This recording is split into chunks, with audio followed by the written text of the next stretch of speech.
অখিল দা আপুনি এবাৰ ইলেকশ্যনত জিকিম বুলি আশা নকৰিব। মোৰ একো হোৱা নাই অখিল দা, আপুনিহে মিয়া মুছলিমখিনি আশাত ইলেকশ্যন খেলিব লৈছে। আপোনাকচোন মুছলিমখিনিয়ে ভালেই নাপায়।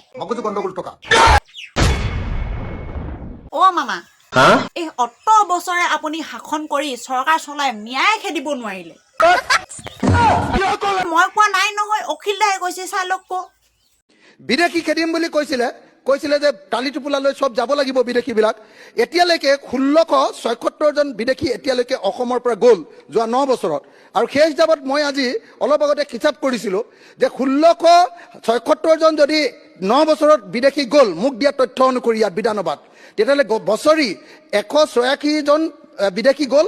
আৰু এই হিচাপত 40 লাখ বিদেশী বিজেপিয়ে কোৱা মতে বিদেশী যাবৰ কাৰণে আমি বিজেপি চৰকাৰখনক অসমত শাসন কৰিবলৈ দিব লাগিব 21,480 বছৰ। 21,480 বছৰ ইয়াত শাসন কৰিলেহে বিজেপিয়ে বিদেশী খেদি শেষ কৰিব, এতিয়া যেনেকৈ খেদি আছে। আপুনি যিটোহে ষ্টাইলত বাংলাদেশী খেদি আছে 20টা 30টা, এনেদৰে যদি আপুনি বাংলাদেশী খেদি থাকে তেনেহ'লে কোন যুগত বাংলাদেশী শেষ হ'ব অসমৰ পৰা? বাংলাদেশী খেদা এতিয়া আৰম্ভ কৰিছোঁহে। ডেইলিটো 30 জনকৈ খেদি আছোঁ, সদায়তো মোৰ টুইটাৰত পায়ে আছে। আৰু অলপ বেছিকৈ ভাল কৰিও খেদিম, প্লেনিঙো কৰিলোঁ। এতিয়া সুপ্ৰিম কোৰ্টে ডিষ্ট্ৰিক্ট খেদাৰ পাৱাৰটো দি দিলে। এই ডেভেলপমেণ্টটো 1 বছৰত হৈছে। আজি ৰাতিপুৱাওতো 30টা গৈছে, মোৰ টুইটাৰত দেখিয়ে পাব আপোনালোকে, সদায়তো মই দিয়ে দিওঁ।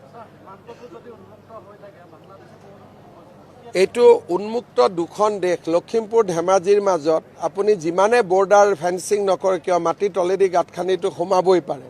সেইটো দুৰ্ভাগ্য বুলিয়ে স্বাধীনতাৰ সময়ত দেশখন দুখণ্ডিত কৰোঁতে কথাবোৰ ভাবিব লাগিছিল যে দেশখন দ্বিখণ্ডিত কৰিলে এনেকৈ পাকিস্তান বাংলাদেশৰ পৰা মানুহ আহি ভাৰতখনো এদিন নোহোৱা কৰিব। তেতিয়াই কি কৰিব লাগিছিল যে ভাৰতখন হিন্দুৰ দেশ, পাকিস্তানখন মুছলমানৰ দেশ, বা পাকিস্তানো হিন্দু মুছলমানৰ দেশ, ভাৰতো হিন্দু মুছলমানৰ দেশ। কংগ্ৰেছে এইবোৰ নকৰাৰ কাৰণে আজি আমি ফলটো ভোগ কৰি আছোঁ, সেইকাৰণে আমি যুঁজিবলগীয়া হৈছে। কংগ্ৰেছে নকৰা মানে মামা, আপুনি দেখোন আগতে কংগ্ৰেছতে আছিলে। মামা মই ভাগিনহে, মামা বুলি অকণমান ধেমালি কৰিলো আৰু দিয়ক। এতিয়া শিক্ষকসকলক আমি কিমান 60,000 শিক্ষকক নিযুক্তি দিছোঁ, 57,000। এতিয়া এটাতো ক'ৰবাততো ফুল ষ্টপ এটা হ'বই না। এতিয়া পৰ্টেল আছে, যিসকলে আবেদন কৰিব পৰ্টেলত। আৰু বেতন বঞ্চিত মানে এওঁলোকৰ মোৰ লগত ভাল, তেওঁলোকৰ সমস্যাটো মই জানোতো। তেওঁলোকৰ আমি কেটেগৰী 4 বুলি কয়, যাৰ একোৱে কাগজ পত্ৰ নাছিল তেওঁলোক কেটেগৰী 4ত পৰে। 1 2 3 খিনিকতো আমি দি দিলোঁ। মামা কি হলো বাবা? সেইদিনা বোলে ভূপেন বৰাক ৰাইজে গোটেই অৱস্থা বেয়া কৰি দিলে, থাপৰীয়ালে বুলি কোৱা শুনিছোঁ। ভিডিঅ'টো আছে নেকি? আছে মামা, ভিডিঅ'টো আছে মোৰ লগত, চাই লওক।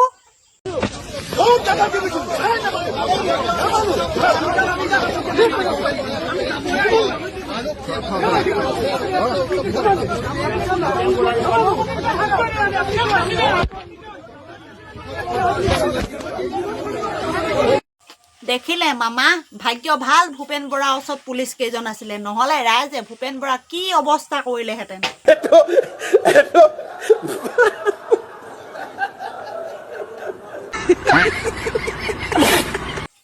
খিল্লা এই শুনি পেলাই পাইছো কংগ্ৰেছ আৰু বিৰোধী দলৰ মাজত মিত্ৰতা ভাগিলে, হয়নে? ভগা নাই এতিয়ালৈকে। কংগ্ৰেছ দলৰ লগত আমাৰ কেইখনমান আসনক লৈ লাগি আছে। কংগ্ৰেছে কেইখনমান আসন প্ৰথমতে দিম বুলি কৈ এতিয়া আকৌ পাল্টা মাৰিছে। পাল্টা মাৰিছে মানে অখিল দা, গৌৰৱ দা চাগে আপোনাৰ লগত মিত্ৰতা কৰিবই খোজা নাই। বিশেষকৈ সংখ্যালঘু চিট একদম এৰিব নোখোজে। তো সেই কাৰণে লাগি আছো। পিছে অখিল দা, আপুনি এবাৰ ইলেকশ্যনত জিকিম বুলি আশা নকৰিব। মোৰ একো হোৱা নাই অখিল দা, আপুনিহে মিয়া মুছলিমখিনি আশাত ইলেকশ্যন খেলিব লৈছে। আপোনাকচোন মুছলিমখিনিয়ে ভালেই নাপায়। মগজু গণ্ডগোল থকা নহয় অখিল দা, চাই লওক।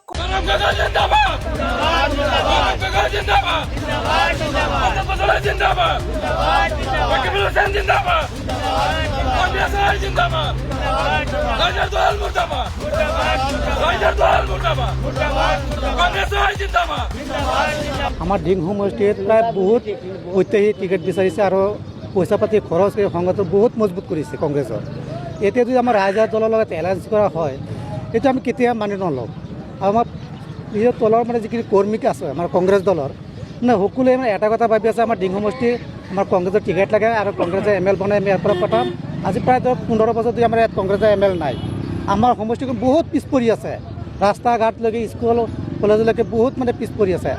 সেইকাৰণে আমি ভাবিছোঁ এইবছৰ যদি আমাক কংগ্ৰেছৰ টিকেট দিয়ে আমি মানে প্ৰায় 40-45 হাজাৰ ভোট লিড লৈ আমি ইয়াৰ পৰা মানে বিধায়ক বনাই পঠাই দিম। নাই সেইটো ৰাইজৰ দলক আমি কেতিয়াও মানি নলওঁ। ৰাইজৰ দলৰ এতিয়ালৈকে আমাৰ কোনো বেটি নাই আমাৰ ডিং সমষ্টিত, অলপ আছে, এইবিলাক লৈ মানে পাছ কৰিব নোৱাৰে। মানে ৰাইজৰ দলৰ টিকেটটো দিয়া মানে কি আমাৰ UDF মানে MLটো পাছ কৰি গুচি যাব ইয়াৰ পৰা ডিং সমষ্টিৰ পৰা। সেইকাৰণে আমি মানে ৰাইজৰ দলক মানি নলওঁ। আমাৰ কংগ্ৰেছৰ টিকেট লাগিবই আৰু কংগ্ৰেছে ML আমি ইয়াৰ পৰা বনাই দিম। এই কথাটো যদি গৌৰৱ গগৈ অটল থাকে তেতিয়াহ'লে আমি গৌৰৱ গগৈক হাজাৰ হাজাৰ ধন্যবাদ জনাম। কথা হৈছে চাওক, আজি ডিং সমষ্টি পঞ্চায়ত নিৰ্বাচনত আমাৰ ডিং সমষ্টিয়ে কিমানজন প্ৰতিনিধি APৰ কিমানজন প্ৰতিনিধি পাছ কৰাইছে? 24টাৰ ভিতৰত 22জন প্ৰতিনিধি কংগ্ৰেছৰ ফালৰ পৰা পাছ কৰাই দিয়া হৈছে। 4জন জিলা পৰিষদৰ পৰা 4জন জিলা পৰিষদে কংগ্ৰেছৰ পাছ কৰিছে। তাত ৰাইজৰ দলৰ এজনো প্ৰতিনিধি পাছ কৰা নাই। আৰু সেই ৰাইজৰ দলৰ লগত আমাৰ ডিং সমষ্টিৰ কংগ্ৰেছৰ মিত্ৰতা বা গোটেই মাইনৰিটি সমষ্টি যিবিলাক আছে অসমত, আজি অখিল গগৈ ডাঙৰীয়াই মাইনৰিটি সমষ্টিক লৈ ধৰি ৰাখিছে। তেওঁ বোলে মাইনৰিটি লিডাৰ, আমিতো গম নাপাওঁ মাইনৰিটি লিডাৰ তেওঁ কেনেকুৱা মাইনৰিটি লিডাৰ। আজি শিৱসাগৰত যেতিয়া আমাৰ মানুহে গৈ কাম কৰিবলৈ গৈছিলে, আমাৰ মানুহক কাণৰ দৰে আঁঠুকৰাই থৈছিলে শৃংখল চলিয়াই, তেতিয়া অখিল গগৈ ক'ত আছিলে? তেতিয়াতো আমি অখিল গগৈক দেখা নাই। আমাৰ মাইনৰিটি মানুহে আমাৰ মুছলিম মানুহখিনিক যে কাণৰ দৰে আঁঠুকৰাই থৈছে তাৰ পৰা উঠাই আনিবলৈ তেনেকুৱা লিডাৰটো আমি তেতিয়া দেখা নাই।